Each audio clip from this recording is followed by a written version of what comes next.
여러분 안녕하십니까. 코로나19 통합 뉴스를 시작합니다. 정부가 개천절 집회 계획에 대해 엄정 대응하겠다는 뜻을 거듭 밝혔습니다. 또 추석 연휴를 통한 코로나19 재확산 우려가 커지고 있는 가운데 고속도로 통행료도 그대로 받는 등 추가 확산을 막기 위한 조치도 내놨습니다. 첫 소식 김민지 기자가 보도합니다. 지난 광복절 집회 관련 누적 확진자는 600명에 육박하고 있습니다. 서울 120여 명을 비롯해 관련 확진자가 전국에 퍼져 있고 지금도 추가 전파 사례가 이어지고 있습니다. 정부는 개천절 집회 자체를 원천 차단하겠다는 강경한 입장입니다.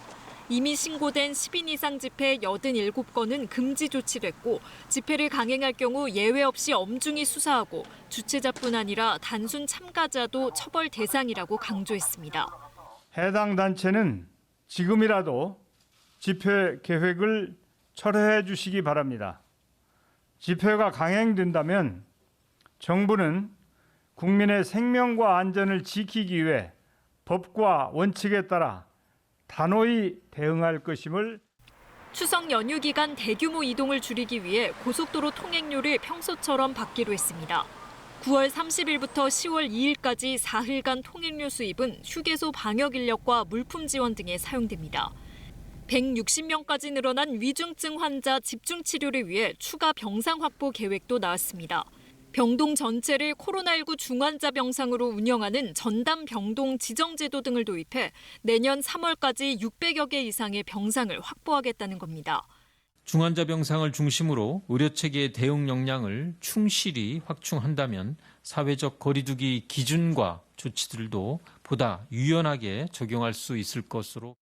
서울시의 경우 집합금지가 해제된 PC방에서 음식물을 파는 것은 여전히 금지하되 물과 비알코올 음료는 허용하기로 했습니다.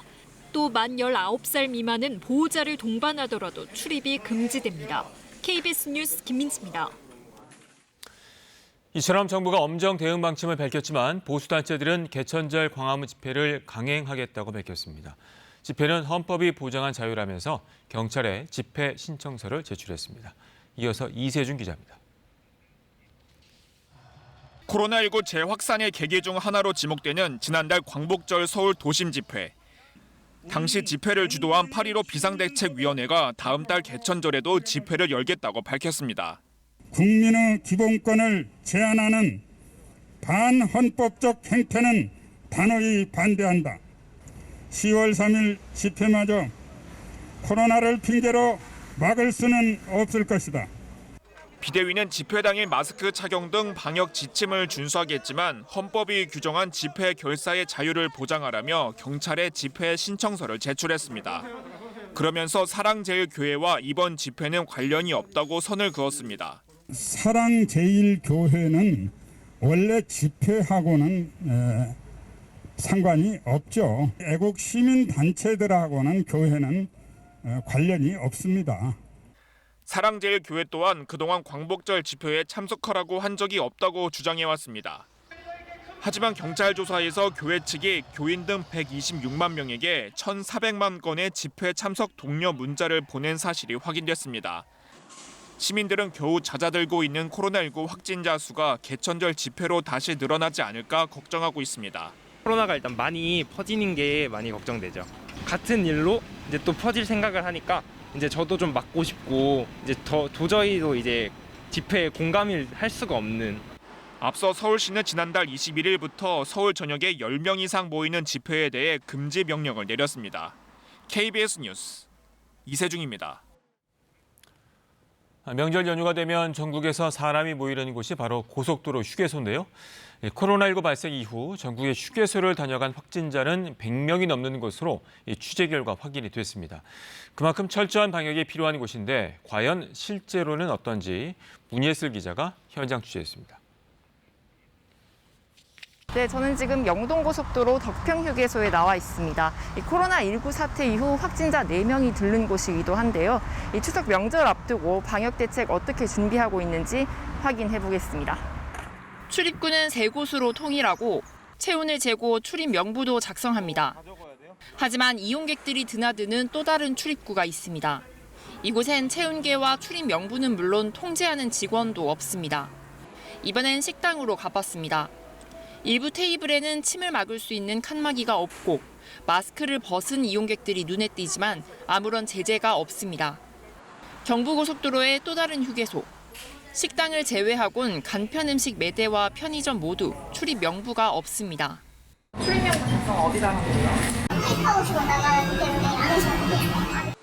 카드 결제를 하지 않으면 방문 기록 추적이 쉽지 않아 확진자가 발생할 경우 밀접 접촉자를 찾는데 어려움을 겪을 수 있는 겁니다. 긴 여행길에 나선 이용객들은 걱정이 큽니다. 발열 체크하는 거는 제가 못 봤어요. 가족끼리 이용한다면 웬만하면 화장실만 갔다 올 거고요. 줄을 서지 않고 접촉 없이도 빠른 측정이 가능한 열화상 카메라가 설치된 휴게소는 전국에서 10곳 중 한 곳에 불과합니다. 이번에 추석 명절에 불특정 다수가 이용을 하게 돼서 위험에 노출될 소지가 큽니다. 그래서 도로공사나 휴게소 측에서 철저한 방역이 필요한 거죠. 코로나19 발생 이후 전국의 고속도로 휴게소를 다녀간 확진자는 모두 122명으로 이들이 이용한 휴게소는 100곳이 넘는 것으로 나타났습니다. 한국도로공사는 많은 사람이 몰리는 휴게소 특성상 방역이 쉽지 않다며 추석 연휴 기간 운영 대책을 마련 중이라고 밝혔습니다.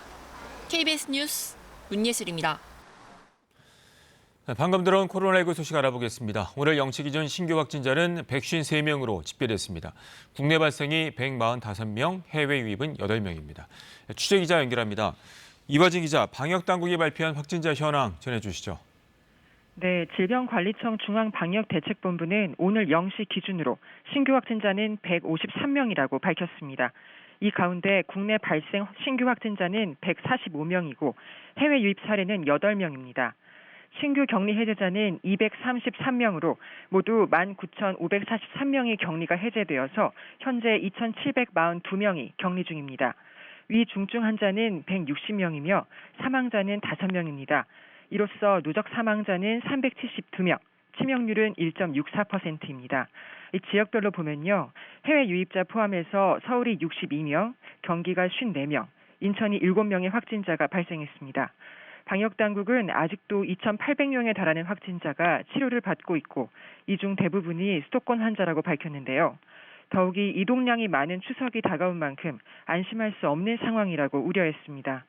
또 거리두기가 강화되면서 혈액 보유량이 부족해지고 있다면서 헌혈에 적극 동참해달라고 호소했습니다. 방역당국은 전국적인 사회적 거리두기 2단계를 철저히 지켜주길 강조하면서 일교차가 심해지는 만큼 감염 시에 합병증 위험이 높은 노인, 임산부, 아동 등에 대해서 독감 백신 접종을 당부했습니다. 지금까지 문화복지부에서 KBS 뉴스 이화진입니다. 최근에 트럼프 대통령이 마스크 착용에 다시 느슨해졌다는 지적이 있었는데요. 그러자 미 질병통제예방센터장이 마스크가 백신보다 자신을 더 보호해 줄 수 있다며 마스크 착용을 강조하고 나섰습니다. 이 소식은 워싱턴 김웅규 특파원이 전해왔습니다. 미국의 코로나19 확산세가 정점이던 7월 12일 트럼프 대통령이 공개적으로 마스크를 쓰고 나타났습니다. 마스크 착용에 떨떠름했는데 폭증하는 확진자에 버틸 수 없어 보였습니다. 2달여 지난 지금 한때 하루 7만 명을 웃돌던 확진자가 3만 명대로 줄었습니다. 트럼프 대통령 마스크 착용에 다시 느슨해졌습니다. Now, there is, by the way, a lot of people don't want to wear masks. There are a lot of people think the masks are not good. 온갖 우려가 쏟아졌지만 실내 대규모 유세를 강행했고 마스크 쓴 사람 찾기 어려웠습니다. 역사적인 수교협정 서명식에서도 최고위 강요들까지 마스크 착용은 남의 일이었습니다.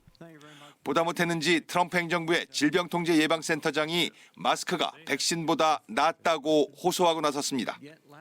I might even go so far as to say that this face mask is more guaranteed to protect me against COVID than when I take a COVID vaccine.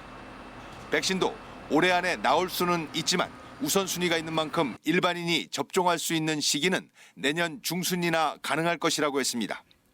I think we're probably looking at late second quarter, third quarter 2021. 대통령 선거일 전에 백신이 나올 수 있다는 대통령의 예상에 나와도 아무나 접종할 수 있는 게 아니라는 현실을 알린 겁니다. 코로나19 방역에 정치 논리가 끼어들지 말았으면 하는 과학자의 바람일 텐데 대선을 불과 48일 앞두고 미국에서 이게 쉽지 않아 보입니다. 워싱턴에서 KBS 뉴스 김은규입니다. 다음 소식입니다. 추석 배송 물량 증가에 따라 분류 작업 인력을 추가해달라고 요구해온 택배 노동자 과로사 대책위원회가 오는 21일부터 분류 작업을 중단하기로 했습니다. 대책위는 오늘 민주노총에서 기자회견을 갖고 지난 14일부터 어제까지 투표를 진행한 결과 4,300여 명이 투표에 참여해 95.5%에 해당하는 4,100여 명이 분류 작업 중단에 찬성했다고 밝혔습니다. 대책위는 정부와 언론, 많은 국민들이 실효성 있는 대책을 요구하고 있지만 택배사는 묵묵부답으로 일관하고 있다며 분류 작업 중단 결정 이유를 설명했습니다.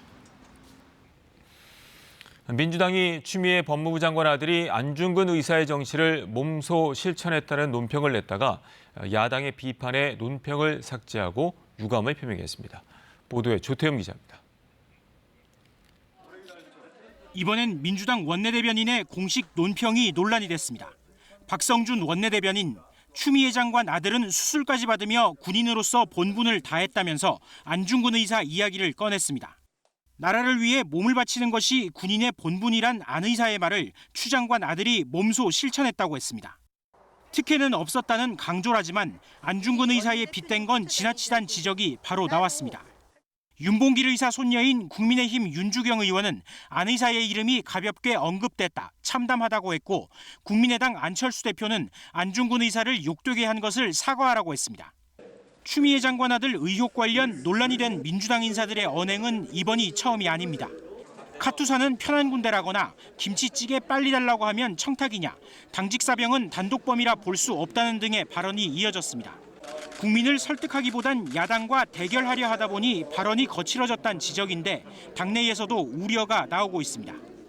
예민하게 다뤄져야 되고 낮은 자세로 이 문제를 처리해야 된다고 생각을 하는데 계속해서 이게 불법이다 아니다 이렇게만 바라보고 있는 것에 대해서는 박성준 원내대변인은 3시간 만에 안 의사 부분을 삭제해 논평을 수정하고 물의를 일으켜 깊이 유감을 표한다고 밝혔습니다. KBS 뉴스 조태흠입니다. 국회가 오늘 본회의를 열고 정세균 국무총리와 유은혜 부총리 겸 교육부 장관, 추미애 법무부 장관 등을 상대로 교육, 사회, 문화 분야 대정부 질문을 실시합니다.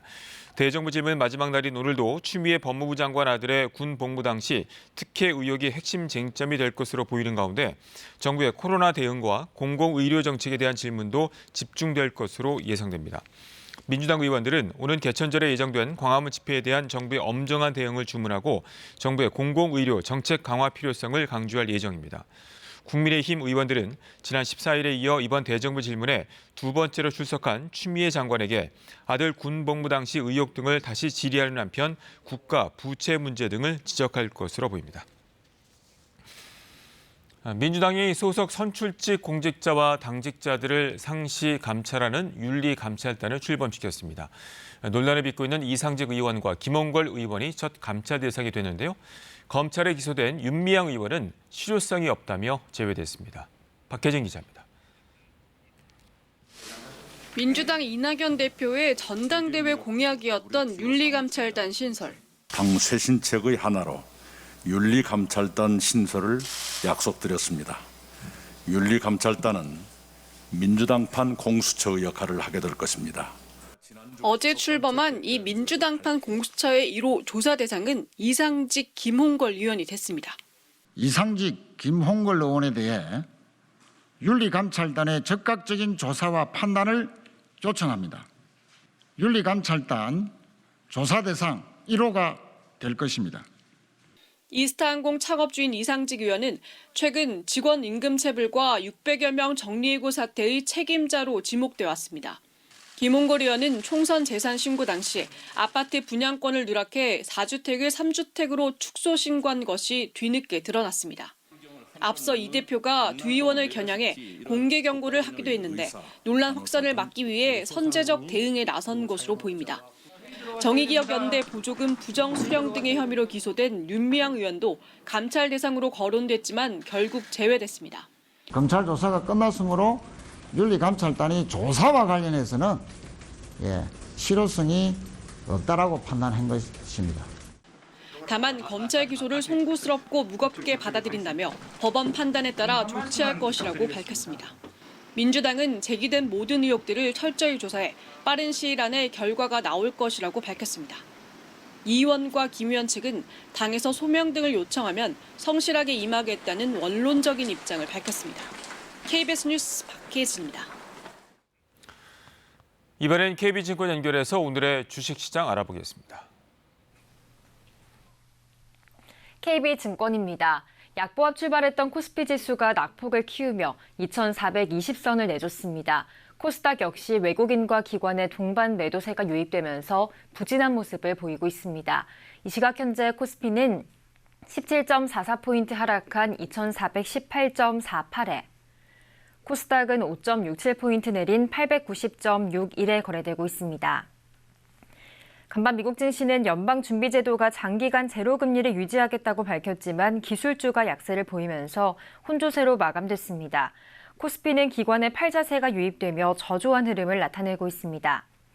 LG화학이 배터리 사업 부문의 물적 분할 추진 소식에 하락하고 있지만 그 계기로 LG화학과 SK이노베이션 간의 기술 소송 합의가 빨라질 수 있다는 관측이 나오며 SK이노베이션이 강세입니다.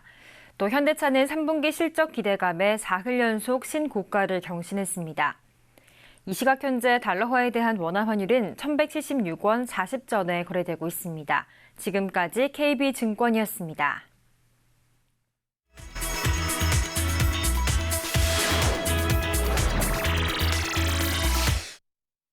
노스이스턴 대학이 코로나19 규정을 어긴 1학년 학생 11명을 퇴학시켰습니다. 학생들은 기숙사로 사용하는 호텔방에 함께 모여 있다가 적발됐는데요. 이는 학교 측이 밝힌 사회적 거리 유지와 모임 금지 조항을 어긴 겁니다. 학생 측 변호사는 학생들이 마스크를 착용하고 야구 경기를 시청한 것이지 파티를 하지 않았다고 주장했습니다. 게다가 대학이 불합리한 규정으로 민간 교도소를 만들었다고 비난했는데 다른 학생들 생각은 다릅니다. I wouldn't compare it to a prison. I think they've given us a lot of spaces to sit in, places to be, and they're really trying to make classes work. 문제의 학생들은 우리 돈으로 4천만 원이 넘는 학비도 날릴 처지인데요. 퇴학을 피하기 위한 항소 절차를 밟고 있습니다. 꽁치 어획량이 지난해부터 급격히 감소해 올해는 사상 최저를 기록했습니다. 도쿄에 있는 생선 가게입니다. 꽁치 한 마리가 한국 돈 8,000원이 넘습니다. 꽁치 정식이 대표 메뉴인 이 음식점에서는 꽁치를 확보하지 못해 어쩔 수 없이 메뉴를 변경했습니다. 지바현에 있는 수산물 가공회사. 주력 상품은 꽁치 통조림인데요. 꽁치 어획량이 감소해 2년 전부터는 타이완 기업으로부터도 조달하고 있지만 올해는 그래도 부족해 5종류였던 상품을 2종류로 줄였습니다. 最善の努力をして、国産並びにその輸入の原料でなんとか現状を乗り切っていきたいなと思ってますけど。 꽁치 어획량이 감소하고 있는 이유는 해수 온도 상승으로 꽁치 서식지가 옮겨가고 있기 때문으로 보입니다. 식문화 변화 등으로 지난해 꽁치 어획량은 타이완과 중국이 일본보다 많았는데요. 올해는 타이완에서도 꽁치 어획량이 지난해의 8분의 1로 급감했습니다. 일본 정부는 꽁치 보호를 위해 국제회의에서 꽁치 어획량을 제한하려 하고 있는데 올해 예정됐던 회의는 코로나19로 내년으로 연기됐습니다. 아동보호단체 활동가들과 경찰이 함께 인도 뉴델리 근교의 의류 공장 단지로 긴급 출동을 하고 있습니다. 이곳에서 어린이들이 고된 노동에 시달리고 있다는 사실을 확인했기 때문입니다. 열악한 환경의 공장 안에서 초중생 정도 나이의 아이들이 재봉틀 앞에 앉아 작업을 하고 있습니다. 아침 9시에서 밤 9시까지 일하며 숙식까지 해결하고 있었는데요. 이처럼 어린이들을 공장 단지로 넘겨 노동력을 착취하는 전문 거래 조직들이 있는 것으로 드러났습니다. 인도의 극빈층 가정 아동들에게 직업 교육을 받으며 돈을 벌 수 있게 해준다고 그 부모들을 속여 유혹하는 수법을 쓰고 있습니다. Vont être présentés à un juge pour enfants, ils vont passer des tests médicaux et ils vont être entendus.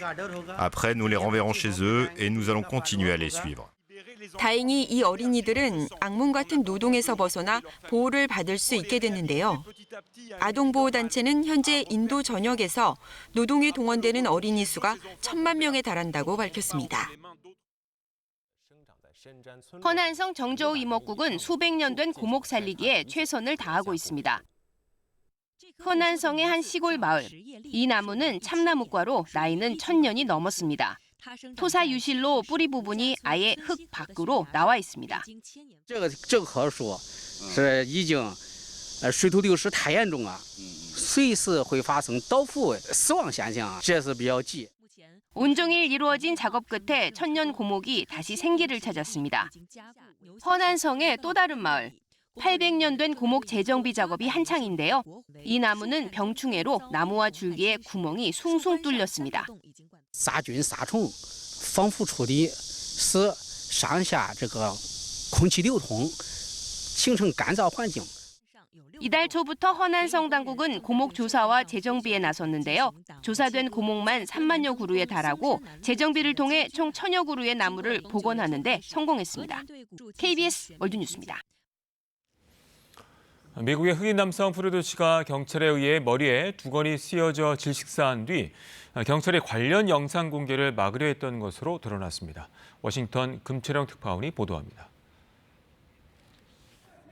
일렬로 늘어선 경찰들이 방패를 앞세우고 시위대를 밀어내기 시작합니다. 공공건물 곳곳엔 관련 책임자들을 수배한다며 시위대가 포스터를 붙여놨습니다. 뉴욕주 로체스터에서 경찰에 의해 질식사한 프루드 씨 사건에 책임을 지라고 요구하는 시위입니다. 뉴욕타임스는 로체스터 경찰서 이메일 등 내부 자료를 입수해 경찰이 진실을 은폐하려 했다고 폭로했습니다. 경찰 간부가 서장에게 프루드 씨 체포 영상을 공개하지 말라고 권고하는 이메일과 서장이 보낸 완전히 동의한다는 답장 내용까지 공개한 겁니다. 유가족에게 영상을 주지 않고 비공개를 전제로 보여주겠다는 제안도 있었다고 뉴욕타임스는 전했습니다. 사망한 프루드 씨를 용의자로 만들라는 지시도 있었다고 했습니다. 하지만 해당 영상은 사망자 가족의 끈질긴 정보공개 청구로 최근 공개가 됐고 이후 들끓는 비난 여론 속에 경찰서장은 사임했습니다. 로체스터 씨는 철저한 진상 조사를 통해 책임을 묻겠다는 입장입니다. This tragic loss of life has shown that we have systematic failures. 하지만 진상 조사는 물론 관계자 모두를 처벌해야 한다는 시위대의 목소리는 더 커지고 있습니다. 동영상도 사건 발생 5개월 만에 가족들의 끈질긴 노력 끝에 공개된 데다 이번엔 경찰의 은폐 시도까지 드러나 파문은 쉽게 가라앉지 않을 전망입니다. 워싱턴에서 KBS 뉴스 금철영입니다. 강원도 춘천 의암호 선박 전복 사고와 관련한 CCTV 영상이 실종자 가족의 뜻에 따라 처음 공개됐습니다. 선박이 전복되던 사고 순간이 그대로 담겨 있습니다. 임서영 기자입니다. 선박 전복 사고 당일 춘천 의암호. 의암댐에서 500m 떨어진 상류에 설치된 강철선이 갑자기 아래로 처집니다. 수상 통제를 알리는 접근 금지 표시선입니다. 철선이 처지고 문제의 인공수초섬이 나타납니다. 수초섬을 따라 수초섬 제작업체 직원이 탄 고무보트와 경찰정이 보입니다. 이때 수상 통제선이 갑자기 위로 튀어오르더니 경찰정이 옆으로 뒤집힙니다. 뒤따라오던 춘천시 환경감시선도 전복됩니다. 잠시 후 춘천시 소속 행정선이 통제선 가장자리 쪽으로 움직이더니 통제선 아래쪽으로 빠져나와 떠내려가던 환경감시선 쪽으로 따라갑니다. 지금으로부터 40여일 전 의암호에서 벌어졌던 일입니다. 의암호 선박 전복 사고 이후 사고 당시 장면이 담긴 화면이 공개되는 건 이번이 처음입니다. 춘천시는 기간제 근로자들의 마지막 모습이 제대로 알려지길 바란다는 실종자 가족의 요청에 따라 이 영상을 공개하기로 결정했다고 밝혔습니다. 그 작고 힘없는 배를 돌려 공포스러운 물살 속으로 의연히 돌진하셨던 5분의 숭고한 희생과 사랑을 세상이 꼭 기억해 주셨으면 좋겠습니다. 이 영상과 함께 사고 당일 수초섬을 고정하는 수상 작업을 벌이는 동영상과 관련 현장 사진 3장도 공개됐습니다. 시간대별로 흐름대로 그대로 모든 것들을 볼 수 있었기 때문에 훨씬 더 이 사건 전반을 이해하는 데 도움이 되고요. 경찰은 수초섬 제작업체와 춘천시 공무원 10여 명을 입건해 40일 넘게 수사를 벌이고 있습니다. KBS 뉴스 임서영입니다. 9살 아들을 여행용 가방 안에 가두어 숨지게 한 의붓 어머니에 대해 1심 재판부가 징역 22년을 선고했습니다. 미필적 고의에 의한 살인죄가 인정된다고 판단했습니다. 최선중 기자입니다. 재판부는 9살 아들을 7시간 넘게 여행 가방 안에 가뒀던 의붓 어머니 A씨가 가방 위에 올라가 숨쉬기 어려웠던 아들의 가슴을 눌러 압박한 사실이 인정된다고 밝혔습니다. 또 친자녀들이 여러 차례 119에 신고하자고 말했지만 이마저 무시한 학대 행위는 미필적 고의에 의한 살인죄를 적용할 수 있다고 보고 징역 22년을 선고했습니다. 판결 도중 아이는 마지막까지 엄마가 구해줄 거라는 희망을 갖고 있었을 것이라면서 어떤 동정심도 없는 피고인에게 분노가 느껴진다고 판시하는 대목에서 재판장과 일부 방청객들은 울먹이기도 했습니다. 사건 내용 때문에 정말 판사님도 우시고 방청객도 다 울고 그랬는데 그래도 이보다는 더 좀 엄중한 처벌이 내려졌어야 한다고 생각을 합니다. 피해자 유가족들은 재판부가 검찰이 구형한 무기징역을 선고했어야 했다며 불만을 나타냈습니다. 11년 정도면 가석방이 될 수도 있다고 하는데 그건 진짜 말도 안 되는, 그렇게밖에 형량이 안 나오면은 추후에 이런 일이 또다시 일어나지 않을 거라는 장담을 할 수 없는 거죠. 재판부는 피고인의 죄질이 무겁다면서도 검찰이 요구한 전자발찌 부착 청구는 받아들이지 않았습니다. 피고인이 초범인데다 재범 가능성이 객관적으로 입증되지 않았다는 이유에서입니다. 검찰은 판결문을 검토한 다음 항소 여부를 결정할 것이라고 밝혔습니다. KBS 뉴스 최선중입니다.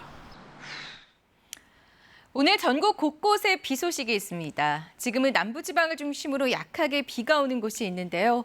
오늘 중부는 북쪽을 지나는 저기압의 영향으로 남부지방은 남해상에 만들어진 정체전선의 영향으로 비가 내릴 것으로 예상됩니다. 중부지방은 오늘 오후까지, 남부지방은 내일 오전까지 비가 이어지겠습니다. 특히 정체전선에 가까운 제주도에는 천둥, 번개가 치면서 많은 비가 내리겠습니다.